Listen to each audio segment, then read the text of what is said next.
Hello and welcome to Landscape Photography World, the podcast for everyone passionate about landscape photography. I'm Grant Swinburne and I'll be your host on this show, talking to landscape photographers about their motivations, likes and dislikes. This week I'm speaking with Kim Grant, an inspiring landscape photographer, podcast host and creator of Photographic Connections. Kim's profound connection with nature began in northeast Scotland, using photography as a therapeutic escape from anxiety at the age of 16. Growing up in Scotland, her life has always been deeply rooted in nature. Throughout her journey, she has developed a close relationship with it and works in harmony with nature to ground herself and express her creativity. As her passion evolved, she found it providing solace during a career in healthcare. Kim's approach to photography prioritises emotion and connection over technicalities, and she now dedicates herself to connecting others with the healing power of photography, sharing her wisdom on YouTube and the Photographic Connections podcast. We discuss finding her niche within the field of landscape photography, how she got started with YouTube and podcasting, and the importance of self-authenticity when establishing a photography business. I hope you enjoy the show. G'day, Kim. Welcome to Landscape Photography World. How are you doing? Thank you, Grant. It's a pleasure to be here. I'm really well, thank you. How are you? Yeah, really good. It's a bit hot and sweaty in here at the moment. I've got a fan going overhead because we're sitting in the middle of summer with 70 or 80% humidity and about 33, 34 degrees outside. And that's what now, about 9 o'clock. Stark contrast across the world. Definitely. Thank you for agreeing to be on the show. I'm really pleased to get you on board. I know you've been on a number of other podcasts, and hopefully I'll ask you some questions that you haven't been asked before. But why don't we start with the one that most people always start with? How did you get into photography? Where did it all start for you? Yeah, of course. So I began photography when I was 16 years old. I actually got into photography because I was in a very dark place at the time, and to try and relieve myself from the deep depression that I was in and the anxiety, I used to go down to the beach a number of evenings a week. I lived by the coast and I used to sit on the sand dunes and watch the sunsets, and that was what gave me hope, basically, to continue with life.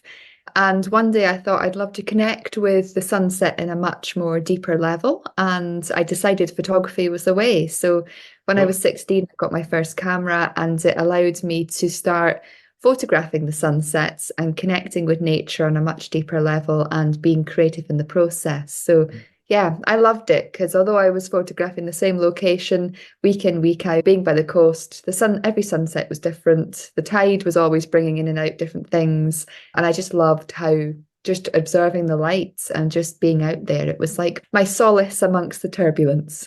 Fair enough. There's a lot to unpack in that, actually, and I wouldn't mind unpacking some of that if you don't mind. I guess that mental health aspect is something which many photographers talk about, the benefits of both being outdoors, being in nature, seeing stuff that if you're up really early or out really late doing astro or something, a lot of people don't see is actually beneficial. And I think a lot of people also get caught up in that mindset of, okay, I'm going to create now and that's all I'm going to concentrate on and everything else slips out.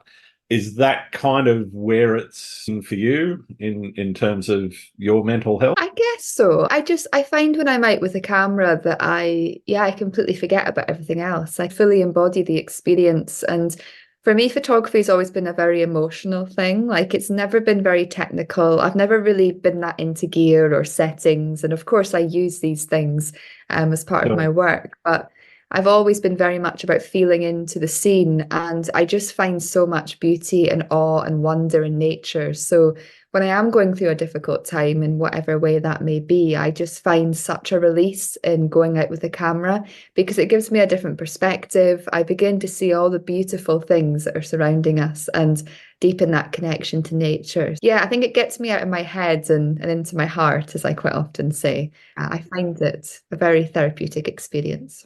Yeah. I think for a lot of people, that experience of getting out into nature alone can be enough. What is it about photography that's really got its hooks into you, and where in your journey did it start to become an artistic pursuit as opposed to a relaxation pursuit? And it might still be both. I'd say it probably still is both, yeah. Yeah, it probably still is both. I find photography is very creative for me now. It used to be, I didn't really see it as creative, I don't think, until a year or two ago. But yeah, it's definitely much more of the relaxation mixed with the creativity for me now. I love that sense and that feeling that you get when you're out there. And yeah, it's just beautiful. It really helps, I think, in so many ways. Mm. And yeah, sorry, I've forgotten the first half of that question. So have I, to be honest. But that's okay. We can freewheel it. That's fine. I guess what I was driving at was, where did the artistic expression start for you? Where did you say, okay, this is more than just getting out into nature. It's more than just sitting here looking at the sunset. I think it's always been in the background for me, but it was always like unconscious. I think when you get into photography, to begin with, I was just very much responding to what I was seeing in whatever way I felt I Mm. wanted to. But of course, very soon into that, I started learning settings and looking at compositional rules and all that kind of stuff. And then I got tied into that for a number of years, photographing, I guess, the stereotypical landscape photographs. I think it wasn't until maybe 2 years ago when I started on a much more deeper self-discovery journey that I began to delve in more what I would call creative and artistic styles of photography and really tapping into that emotional element that's always been there for me. But I feel like for many years I was photographing, I guess, the images that were often told, the way that we're told makes good Yep. landscape images and the locations we're told to go to get good photographs. But just from opening myself up about 2 years ago, it was during the pandemic, actually, when we were stuck and Sure. couldn't go to all these landscapes. I began doing macro, and then I began to realize how much I loved it. And then when we were able to explore again, I just found I wanted to be in my local area, but I wanted to photograph the landscapes in a different way, in a more creative way, really tapping back into the emotions that I felt when I first began photography. Dabbling in different forms of photography, like abstract and ICM and multiple exposures, and mixing all of that with some macro and showing like the grander scale of nature, but also the tiny little elements it makes up, I guess, a traditional landscape photograph. I always say there's 100 images in one landscape photograph because there's Yeah. so many things you could then go on to photograph in much greater detail. Yeah. The choice of lens or gear that you're using can make a big difference to what you decide to focus on in that grander landscape, in terms of zoom lenses or a telephoto that brings you right up into elements of the landscape as well. Yeah, definitely. Definitely. I love using a telephoto lens. I use that more now than I hardly ever take out my sort of wider angle lenses now. It's always a lens that's got a really varied focal range, so I can just go around my camera around my neck and just respond. Or I've got my 100 to 400 millimeter lens that I take out a lot to do abstracts and zooming into elements.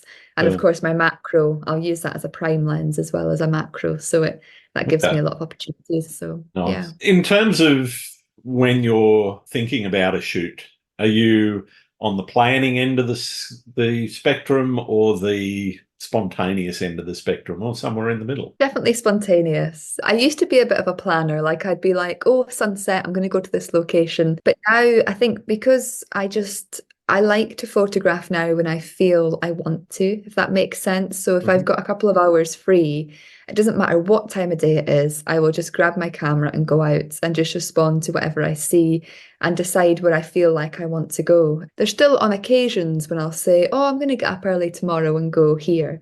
But most of the time, it's just, I've got a few hours free. I'll go out with my camera today and then just see where I fancy going. Because I much prefer doing that now because I have no expectations and it allows me to just respond to whatever happens. And I never go home disappointed now. And in fact, I come home now with much more images that I really like and feel connected to than I used to when I plan. Because I think when you plan, although you're more likely to get the light that people deem as good light, for Sure. instance, golden hours or in storms and stuff, although you're more likely to get that if you plan, you also often go with preconceived ideas and then can be left disappointed. I just love responding. And if nature aligns and light is beautiful, or I'm free around sunset or sunrise, then so be it. But yeah, no, just Yeah. just go out and enjoy for me. I think that's a really good attitude. And what you said really resonates around being able to just go out in any time of the day, or any kind of light, basically. Because I'm with you. I don't think there's such a thing as bad conditions or bad light. They don't exist. you've got what you've got, and any time is a good time to go and take photos. Now, it might not be the best time to take certain types of photos, because you certainly can't do astro in the middle of the day unless you've got a very good hookup to one of the space telescopes or something. But I think that attitude and that dropping of expectations is something that a lot of people that I've been speaking to on the podcast have said for them. Dropping away those expectations has really made a big difference to their photography. When did you start to come to that realization and say, okay, if I stop thinking about what I should be taking a shot of and just go out and do it? When did that really kick in for you? I think again it was during the pandemic, because I think when I started doing like macro during the day and I started to be like, wow, even in basking sunshine in the summer, I'm still getting photographs. I would never have thought of doing photography at that time of day before, or even in the pouring rain, really grey day, I was getting images I loved.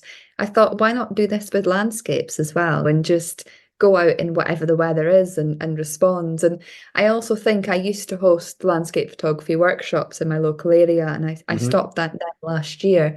But one thing I'd realised through them, we were out from sunrise to sunset usually, but sometimes the best conditions were not the golden hours. They were just random rain showers or rainbows that would appear in the middle of the day. And that opened me up as well to the fact that there really is no good or bad time, really. It's about just, I always say there's no bad conditions. It's just, you just got to adapt to what you photograph depending on the weather and what style you photograph in and what subjects you choose. Yeah, it's been a process of just a number of things opening me up to the fact, you know what, why limit myself? I love sunrise and sunset. They're beautiful times of day, but they're not always accessible. And the busier my business gets, the more I'm not free at those times of day. So just have to go out whenever I've got the time. So with that experimentation also comes experimentation by its very nature means that you're not always going to be successful. You said that your strike rate of successful photographs has actually gone up. I'm just interested, where did that sort of switch for you as well? Because when you're experimenting, I certainly know that I expect, if I'm doing, when I first started doing ICM, no idea what I was doing or exactly how to get the settings right or the movement of the camera the way that I wanted it to capture what I wanted. So how did you learn to deal with those failures, and were there any techniques that you used to then overcome them and say, all right, I'm going to go off and experiment anyway? Yeah, I think for me it was a process of shifting mindsets, and also something that some people might struggle to grasp a little bit. But again, it's getting back into that feeling. Like I notice when I'm really feeling when I'm out there, like I'm really connecting with a subject. I love almost every image I create of it, because I've put so much feeling and emotion and so much time into seeing that subject that when I actually press the shutter button, it's like that image has so much meaning to me in so much respects. So for me, I think it's been more, now I don't go out as much and just snap away. I really feel into the scene. I really look around me. I really connect to it. And then I get my camera out. And I don't know, I'm quite a spiritual person. I just find there's a lot of in photography for me. So when I'm putting a lot of energy and time into connecting with things, I just find that energy's transpired and connected to the photograph in the end. And I also have come to this mindset of actually, what is a good photograph? I work with a lot of people through mentoring and stuff, and I used to critique images, but I don't anymore, because I want them to like their images, not for me to say to them, oh, you could do this or you could do that. Like I might suggest things, but really I want them to be happy with their images. So it's about getting people to think, if you're not satisfied with this, why are you not satisfied with it? Because I'm seeing beauty here and here. And that's the thing, it's we can look at all these award-winning images and there's often a lot of similarities in compositions or light or whatever it may be. But actually it's like, what makes a good image? And to me, it's about, as long as the photographer that's created the image likes it, then it's a good image. Even if it's abstract and out there, it's a good image because the photographer that created it liked it. So I think it's been a process of me just learning to like my images and photograph what I really feel connected to photograph with. I think when you're really true to yourself and what you love, then it just, you're going to love your images. Do you know what I mean? Where I think we all fall into this state often, and I have in my journey of photograph what, like I said earlier, what we're kind of told makes good images. And then although we might still like them, we like less of them and we're not as connected to them. So yeah, quite a long answer there, but I hope it makes sense. That's all right. It was a pretty long question as well. I guess one of the things that comes out of that for me is that you happier now with your photography than it sounds like some photographers are, because a lot of people, particularly when they get caught up in social media and comparing themselves to other people's, comparing their work to other people's work, they start to get into that I'm not worthy, the imposter syndrome kicks in. Have you ever had to deal with that? And if so, what have you done, I guess, is what you've done so far, how you've gotten out of that imposter syndrome feeling? I've definitely felt that. I think we all do. It's part of being human. And there's something you said there that's quite interesting, I think. But I feel it's all an internal journey. So, how I've tried to get through it is through working on myself. So, it's not necessarily linked to photography, but the more comfortable I become in myself and my own skin, the more I am accepting of my photography. And if I'm honest, I don't really use social media anymore. I came off Facebook last year. I've got Instagram, but I don't tend to actually look at other people's stuff that much anymore. I use it for my own work occasionally to promote my own podcast and my own videos and show write stuff and things, but I don't really use it now for inspiration. And even in terms of YouTube videos and stuff, I've been making YouTube videos for 6 years and I used to watch almost every other landscape photographer. But now it's rare that I watch anybody else's videos. And I think it's just because you can so easily get swayed, like you can get inspired. There's some incredibly inspiring It's a double-edged sword. It's about managing which edge of the blade you're going to use or you're going to let into your mind. Yeah, definitely. Yeah, but it is, it's a process. And you hear people speak about it all the time, this imposter syndrome. And like I say, I've had it before and I don't doubt that I will feel it again at some point because I think it comes in cycles. But yeah, I really feel it's an internal process of the more we do our internal work and maybe don't compare ourselves to others, the less we feel that. But it can be a challenge sometimes. It's a challenging journey to go on, but yeah. Definitely. I wouldn't mind, if you don't mind, touching on the YouTube experience. Where did that kind of kick in for you? How did you get started in that? And what do you see it doing for you? I'm always interested in why people do things and why they continue them, because people start things and you see some people will go so far and then just stop, give up or whatever because they feel they're not getting traction or something like that. But I'm interested in those people that have done things like yourself for 6 years. There's obviously something that's driving you to create in that way. What is it that's driving you to, first off, kick it off, but also continue it? So I began pretty much on a whim. Like I never started it because I wanted or expected people to watch me. Like my first video was about conservation, about planting trees in the Scottish Highlands, and then some tourism stuff. And then it got into photography. But to begin with, it was like I'd done photography for a number of years and I thought, oh, I've never tried video. Why don't I try video? And at the time, I was incredibly shy. Like I just wouldn't speak to anybody. And beginning to speak to the camera actually helped me find my voice. It allowed me to have a way of voicing what I was seeing and how I was feeling and put it out there. And over time, it really helped me to improve my confidence. So I think this is why I've continued it, because I actually owe so much of my life to YouTube, which sounds quite big, but it's true. Like I've just noticed my confidence in speaking from being this really shy, young 20, whatever year old person to where I am now. It gave me that voice. And it was, I think because I was one of the first women that did YouTube photography, especially landscape photography. And I was also in Scotland, which a lot of people resonate with Scotland. I think that's why my channel took off in the beginning. And it's been an interesting journey because I've never stayed the same. I began in conservation, then I started doing landscape photography. I started traveling around Scotland. I did a lighthouse photography mission for a while. I started doing tourism work and promoting different areas. And now my YouTube channel is very much about self-exploration, about encouraging people to explore themselves, their emotions, this feeling that I keep speaking about. And I guess more philosophical concepts has crept into my videos in recent years. And I used to upload one every single week, but it's now one a month because I just feel I want them to have more depth and meaning. Yeah, I just love it. And actually, I owe my whole business to YouTube. I never, ever in a million years thought I would be self-employed. It was never on my agenda. But because of YouTube, I was able to start my business and do what I do. So I owe a lot to YouTube. It's where I've met all of my obviously followers and clients. And there's something about it that I love now.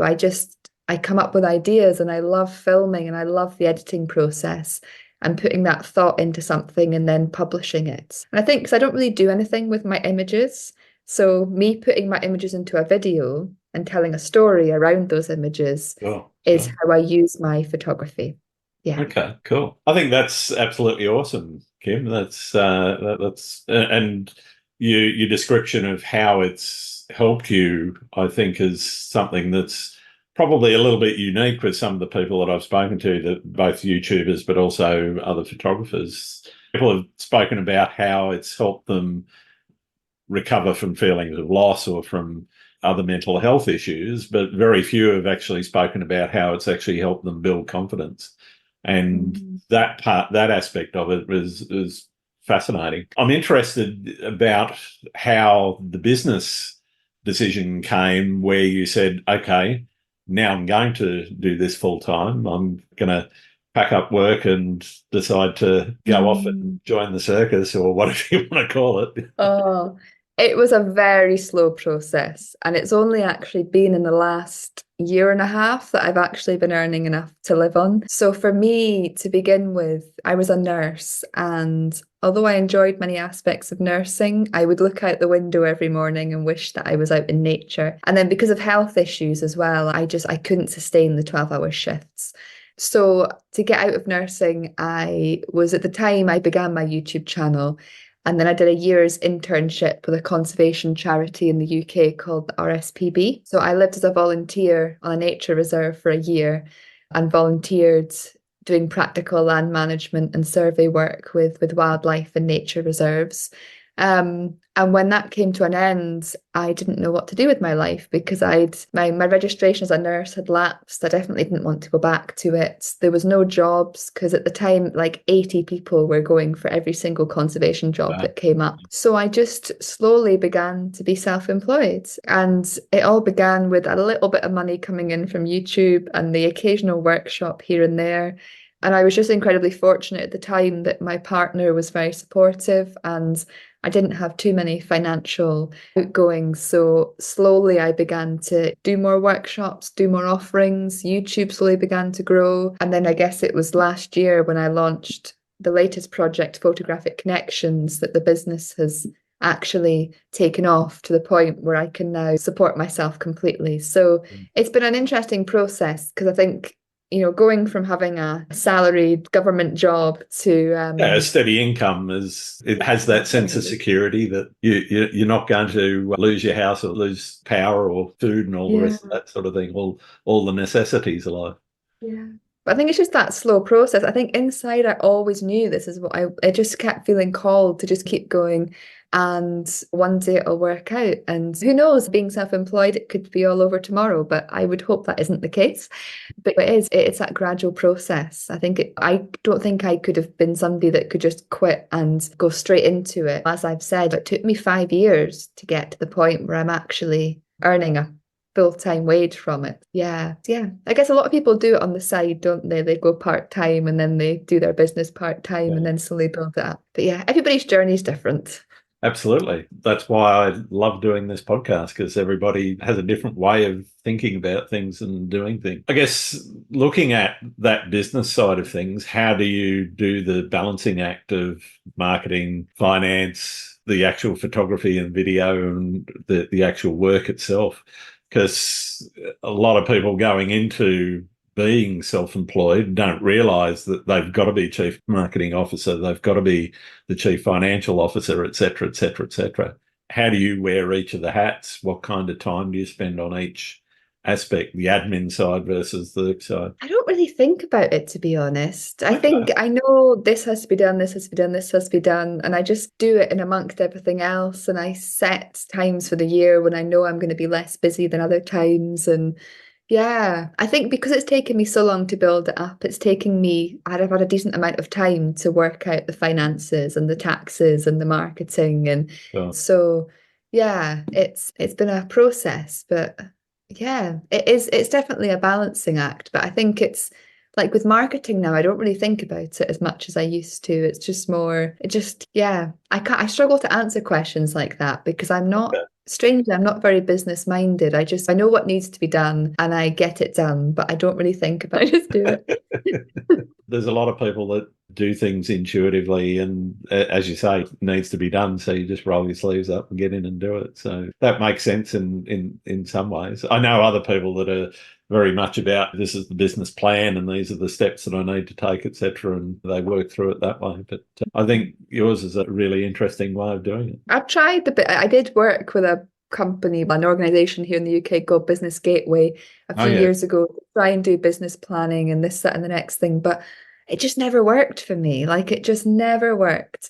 I think because a lot of my, of course, audience and marketing happens online and yeah. it's there trying to push other things and the kind of more traditional methods. And I Sure. don't know, that more traditional route's just never worked for me. Guess it comes back to the feeling aspect. I don't know. It's just that's a big thing for me, isn't it? Do Oh, well, you do if it works, doing photography? things by feel is a totally valid method, I Yeah. think. Do you do this full time as a business? I do, yes. And I'm only in my second year now, and so not quite making enough to live on. I've got a bit of a nest egg, which is slowly being frittered away, but it's, as you say, a process. And I'm probably a little bit more, I like to know what I'm going to spend my time on in terms of, okay, well, it's time to sit down and do some marketing, time to sit down and do the finances. And mind you, a lot of that I just leave until tax time when I have to do we have what's called a BAS statement, which is the business statement, which works out we have GS thing. So you've got to declare to the government how much you think you're going to earn and how much you have earned and how much GST you've collected so that you can pay them the GST, etc. Which is not my favourite thing to do or talk about either. But as you said, it's just something that's got to be done. So you just get in and you do it and get it done as quickly as possible and as accurately as possible, and hope you get out of hot water with the government as far as I'm concerned. Yeah. The less I have to do with them, the better. I'd much rather talk about your business. One of the things I ask just about everyone that does this full time, and a few that do it part time as well. One of the things that people sometimes struggle with is how to actually price their work and how to value their time and so forth. Have you put any thought in behind that? And are there any tips that you could give people, or again, have you just done it by feel? Oh, it's been probably the hardest thing for me. In the beginning, I used to massively underprice myself. I used to do I so think much for everybody free does. as Yeah. well. Yeah. And I used to do so much for free. But the thing is, back then I wasn't, I didn't have any self-confidence. I was starting out, I was putting the feelers out there. I also didn't know what I wanted to do with my business. I just knew that people were interested in a couple of things I was doing, but I didn't know actually, I didn't have a clear idea of what am I going to do with my photography and how Mm. am I going to make this into something. I did things very cheaply in the beginning, but that gave me experience. It gave me experience of working with clients, of working with brands, of working with companies. And at the time, it was okay because I wasn't in desperate need of money. But again, as I've worked on, it goes back to that self-work stuff, that self-development. I guess the more you work on yourself and you also realize as the years go on how much money you need to live on, you Yep. have to start pricing yourself at a price that works. I've, of course, do things for free. My podcast is free. YouTube is free. I don't hardly get any ad revenue at all. I've got one sponsor just now, but you never know how long that's going to last for. But I have, of course, my other offerings. Now, if people want to, they can work with me one to one. But of course, you have to pay to do that. And Yeah. I've got workshops and I've got an online community and courses. But I always have like price ranges. So, like, Yep. my membership community is very cheap. And it just means that people can get involved for a very low fee. And then if people want to then do a course or a workshop or work with me one to one, it's like the prices naturally will go up. But it's been a huge process. And yeah, it's scary because you really want to value yourself and your time. And especially now, because I've been doing a lot of courses and my knowledge and expertise is, of course, growing as the years go on. I think it's natural that you have to start putting your prices up because I guess you're more experienced and stuff. Plus inflation and everything else that goes on in the back. The cost of everything. It is hard though. Like I'd say to anybody that's starting out, it's that fear. You don't want to put the prices too high because you don't want people not to get involved. But equally, if you undersell yourself, people think it's too cheap and also don't buy into it. So it's challenging, but I know I'm constantly losing customers because they think I'm too pricey, and that's for things like prints and whatever. And do you understand what actually it takes to get that image, process that image, get it printed, get it sent out to you, etc. It is a process in itself just to get from that pushing the button to where you actually end up with a print in your hand. And yeah, it just amazes me how people undervalue that stuff as well in today's society. Which brings me to another question, which I'm going to ask in a minute. But before I do that, what's the number one thing you've learned through running your business? That is an interesting question. I think the number one thing I've learned is the importance of being true to yourself. And I mean that because I went down the route of trying to do so many different things that didn't align with me and not enjoying them. And it's only been through working out actually what can I contribute to the photography world. I don't enjoy teaching photography, as in I don't enjoy teaching settings, I don't enjoy teaching the technicalities, I don't enjoy the gear sides. But what I love is seeing people connect with nature, seeing them out there with their cameras and creating images that speak to them and seeing their well-being improve as a result. And I think because I used to be a nurse, health and wellness is so important to me in my own journey, but also in other people. For me, it's been through getting back to that and getting back to why did I get into photography in the first place? And I guess finding, I don't really to use the word niche because I think it always changes. As we change, it changes. But I think that's a mistake. Not necessarily a mistake. There's no such thing as mistakes. I think it's all lessons. But yeah, I went down that route of trying to do everything that other landscape photographers do. And it just didn't work. It didn't align with me. That's the thing. If you want to run your own business, you've got to be ensuring you're doing something you enjoy and doing it in a way that's true and authentic to you. Because otherwise you're just not going to enjoy it, or it's not going to work, or you're going to get burnt out. So yeah, that's been my biggest learning. Yeah. Finding the way to do it that works for you. Definitely. I'm interested to go back to what I was saying before. Where do you see photography's place in society? I personally see it massively growing in the future. I think the world of photography is changing massively just now. And this could just be because of the people that I'm interacting with. But I really feel for so many years, I feel photography has been so gear and setting orientated and like camera wars and competitions. And I'm seeing more and more people getting into photography now and speaking about the experience, the joy they get. I'm seeing more and more people getting into the creative elements of photography and trying things like ICM. A few years ago, it was rare to come across an ICM photographer. Sure. Every second person is doing it. So I think the world of photography is changing massively just now. I almost feel like it's changing for the better because I almost feel like a lot of photographers are not doing competitions anymore, or they're not as... I know some photographers that have been in the industry for 20, 30 years, and they're selling all of their expensive gear and going back to one camera and one lens. And it's just like, whoa. So it's a big shift just now, but I think more people are opening up to photography and who knows what the future holds, but I'm really excited. Where you live, how has that shaped how you shoot and how you think about what you shoot and how you shoot what you shoot? Massively. So I'm very much a local photographer. There was a period of my life for about 4 or 5 years where I lived, it was only 2 hours away, but I did not connect with the landscape there at all.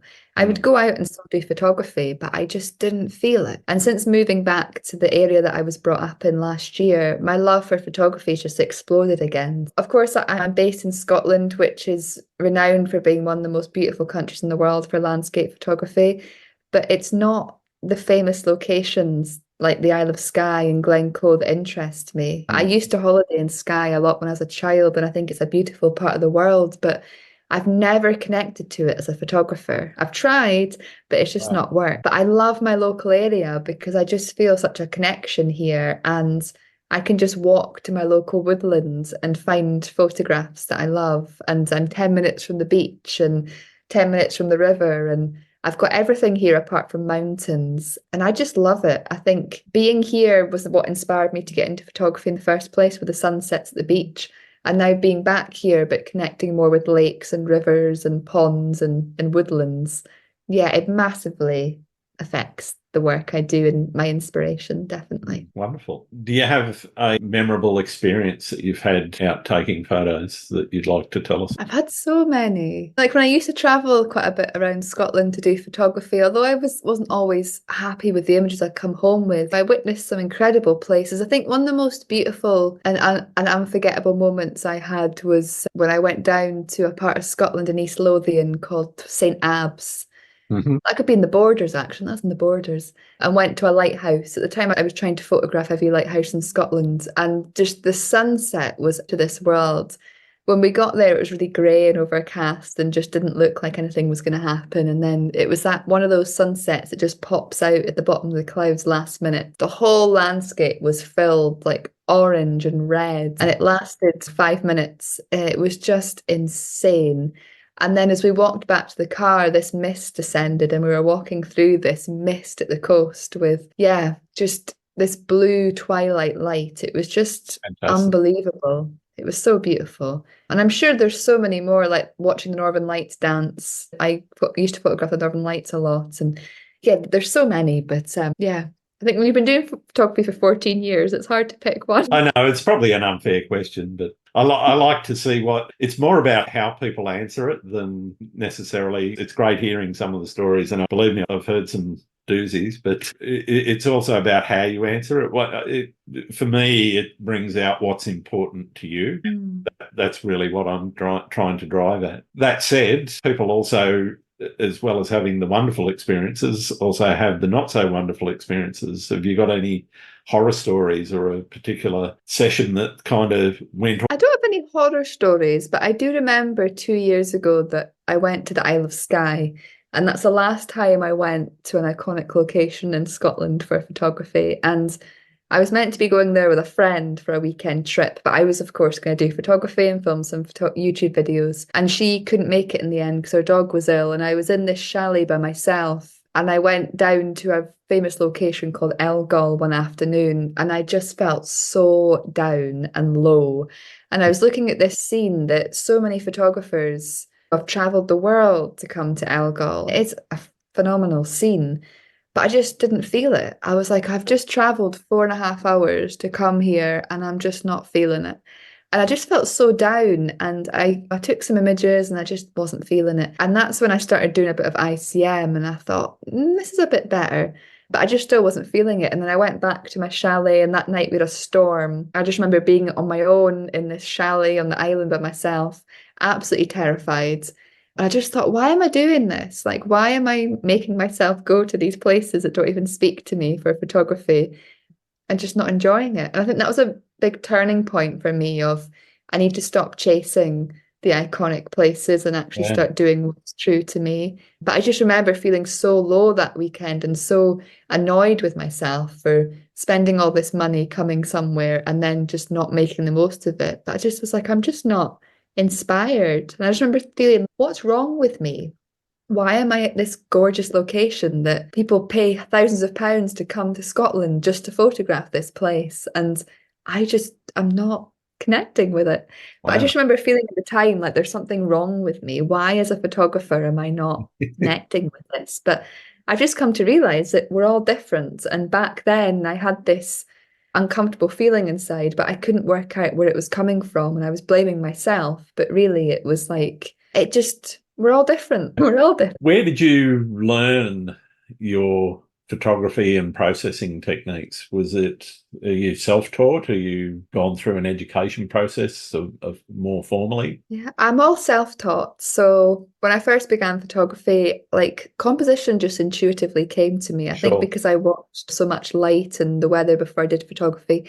It took me a while to learn the settings and learn how to use filters and all that stuff. Because it was 14 years ago, like YouTube was a thing, but it was very new. But I remember finding the odd video online, or I'd buy Mm. the occasional photography magazine and try and learn from that. It's just learn the basics really, and the odd article online. And yeah, a lot of trial and error. So yeah, completely self-taught. And of course, as YouTube and everything's evolved, and learning more and more techniques from other people that are sharing them. So yeah. Just makes it a lot easier, I think. Yeah, I think maybe sometimes going to learn settings at an evening class or something can be good. But yeah, I think you really have to be out there photographing to really do it. I know a lot of people that have done photography courses and then they never use them again because you're in a classroom and it's just not you, if Yeah. that makes. But the photographers who have gone out there and actually just learn, I was going to say learn on the job, learn on location or whatever. I liken it to learning a language. If you don't use it, you lose it. You've got to get out and practice it, because it doesn't matter how you're teaching yourself.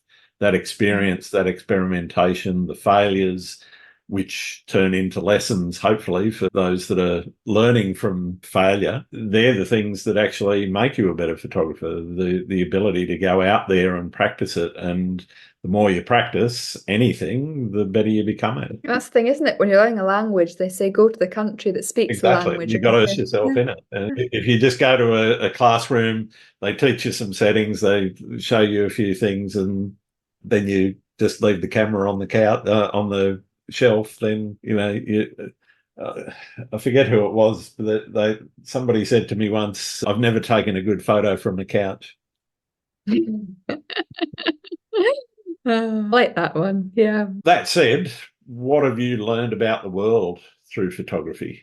You've obviously learnt a lot about yourself, but I'm interested in what externally have you learned? So much. I just spend so much time observing nature, and I've just seen so many beautiful things, and learning about like astrophotography is just incredible, and learning about the stars and the constellations and what causes the northern lights, and learning about birds and migration and looking at these birds and where they've come from and then photographing them.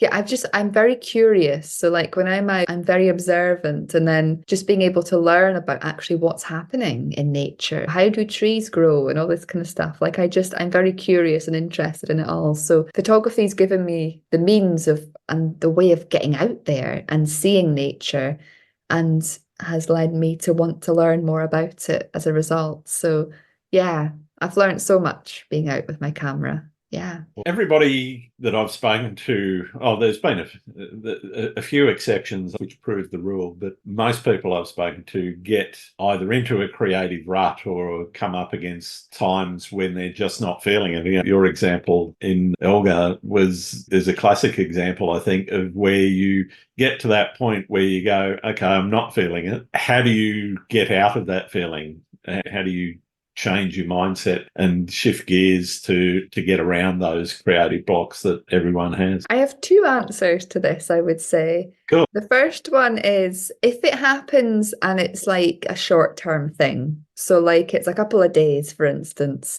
or a week, then I won't force anything. I'll just say, do you know what? I'm not feeling it this week. That's okay. Just let it go. Like when we force things, especially if we see photography as a creative pursuit, when we force creativity, it's never going to be the way we want it to be. And I'm like, maybe this week's just not meant for photography. Maybe I just need to rest.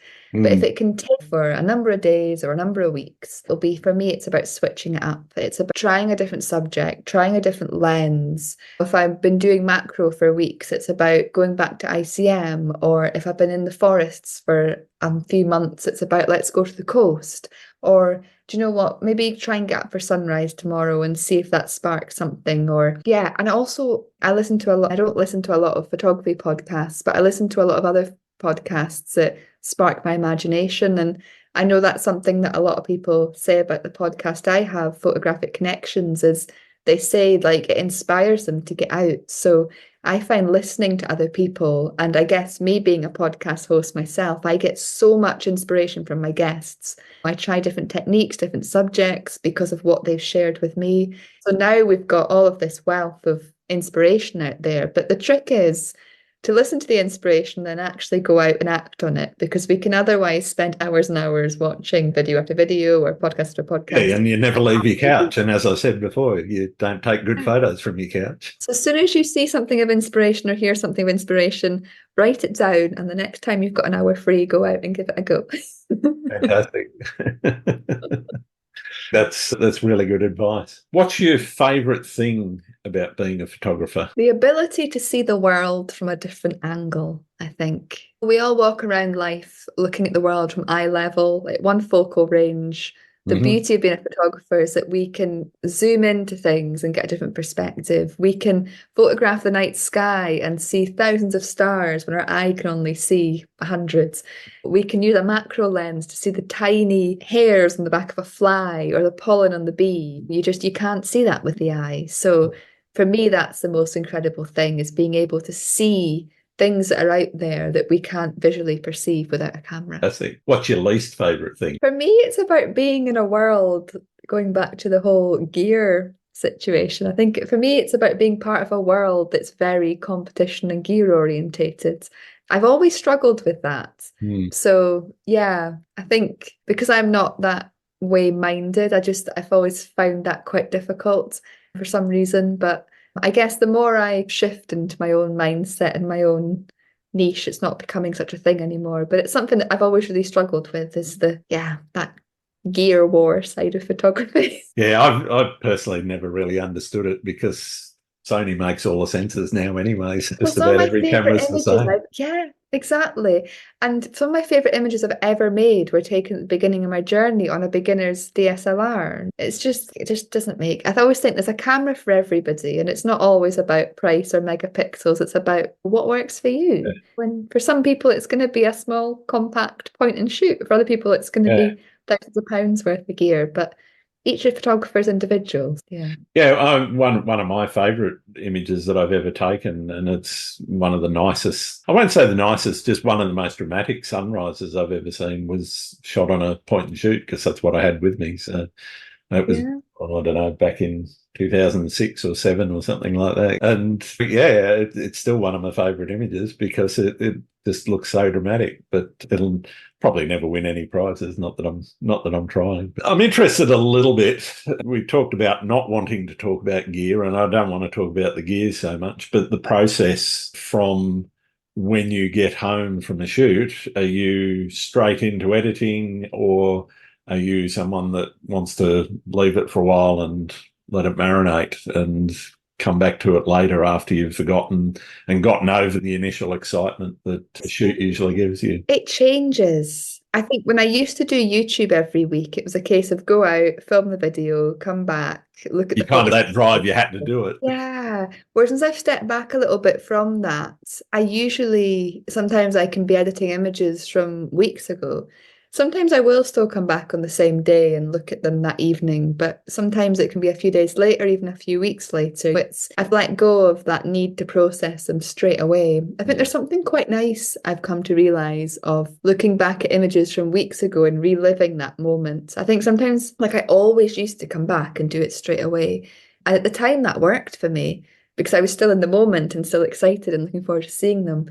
But there's something about now looking at them a couple of days or weeks later and reflecting back on that moment and then doing a bit of editing, because it's almost, I don't know, the imagination starts working and I quite like it. Yeah, but I go through, I think because we've maybe established, I go through all these curves of things are always changing. I've never had the same routine in my photography. It's always shifting and evolving. That's cool. What's the worst, or actually, what's the best and or the worst piece of advice that you've ever been given? I don't know about that one, actually. I think it's when people say you need this to do X, Y, or Z. That's one thing about being on YouTube for many years. You will occasionally get comments from people that are saying you're doing this wrong, you need this. If I'm hand holding my camera, sometimes people will say you need a tripod for that. Or I think that's the kind of thing. It's about, I think I've realised, especially with modern cameras, there's 5 ways to do the same thing. When it's about finding what way works for you. So it's like when people say you have to focus this way, you need this piece of gear, you need that.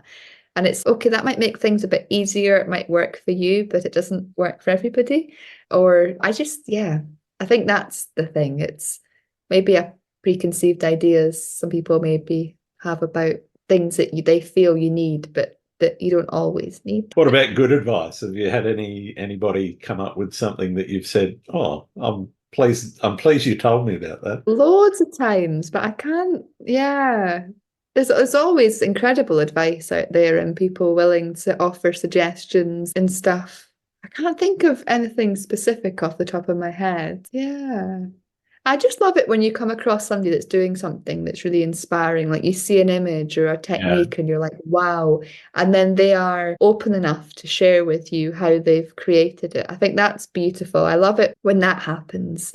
That's always nice. And yeah, so that's happened quite a lot of times. So I can't think of like a specific moment, but I do love it when you connect with other photographers that are open and willing to share how they've done things with you so that you can give it a go for yourself. Yeah.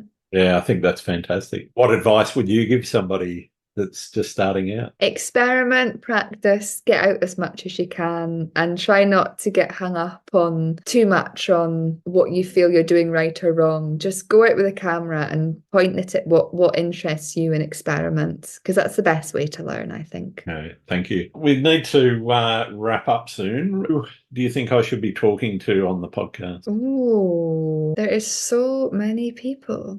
I'm trying to think specifically of landscape photographers. I love listening to a guy called Paul Sanders, but he's not specifically landscape, but he does a lot of landscape work. Sure. Because he has quite a philosophical, spiritual sort of connection to photography, he really resonates with me. Yeah. I speak to so many people myself. I'm just trying to think of people that might be of interest.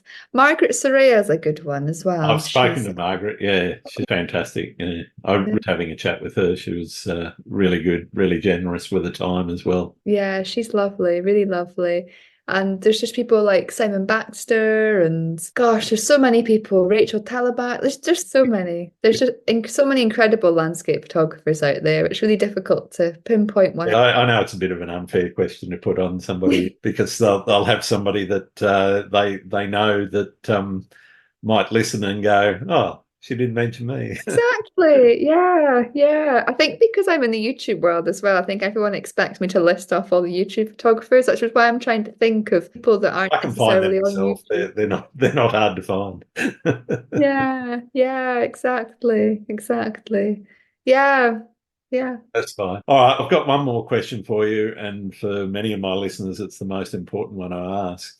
Do you like pineapple on pizza? Oh, I know it's very divisive. not on pizza. I love pineapple on its own in a smoothie, but not on pizza. Fair enough. Thank you very much, Kim. It's been wonderful getting to know you a little bit better and to meet you for the first time as well. Where can people find your work other than YouTube, of course? Yeah, of course, YouTube under Kim Grant, or look up Photographic Connections. I've got the website, a weekly podcast episode, Photographic Connections. And yeah, all the kind of workshops, courses, mentoring and everything that I do is on the Photographic Connections website. And the only social media I use is Instagram. So you can find me under Kim Grant Photography on Instagram. Fantastic. Thanks very much. You're very welcome. Thank you. It's been lovely, Grant. Thanks again for listening to Landscape Photography World. I hope you enjoyed the show and keep listening because I'll be joined by some great guests in upcoming episodes. You can find my work in this podcast at grantswinburnphotography.com. I'm also on Vero, Twitter, YouTube, Instagram and Facebook. I'm Grant. Hope to see you out shooting soon.